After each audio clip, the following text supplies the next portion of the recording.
যদি জিভে আসে জল তাহলে চ্যানেলটা সাবস্ক্রাইব করি চল বা চলো। তো হ্যালো বন্ধুরা, আরেকটি নতুন ভিডিওতে তোমাদের সবাইকে স্বাগতম। তো এখন আমি একটা গাছের তলায় দাঁড়িয়ে আছি, কমেন্ট করে জানাও এটা কি গাছ।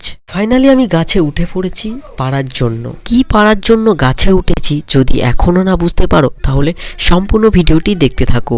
গাছের থেকে ফেলে দিলাম। এবার আমি তোমাদেরকে দেখাবো যে কি করতে আমি গাছে উঠেছিলাম।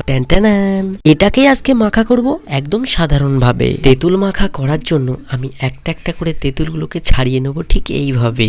হাফেরও অর্ধেক ছাড়ানো হয়ে গেছে প্রায় তেঁতুলগুলো। তো ছাড়ানো হয়ে গেলে ছাড়ানো প্রায় কমপ্লিট হয়ে গেছে। তো আমি ছোট ছোট করে টুকরো টুকরো করে কেটে নেব। আর ভালো লাগছে না, কখন যে হবে আর কখন যে আমি খাবো। হয়ে গেছে ছাড়ানো কাটা ধোয়া কমপ্লিট। এই খুশিতে একটু নাচ দেখো। ঝাল দেয়া হয়ে গেছে, দেবো জল জিরা, তারপরে কি দেবো একটু লবণ। তোমরাও দাও একটা করে লাইক। এবার খাওয়ার পালা, খেয়ে দেখি কেমন হলো আর তোমরাও কমেন্টে বলো। এখন আমি তেঁতুল খাই, টাটা বাই বাই।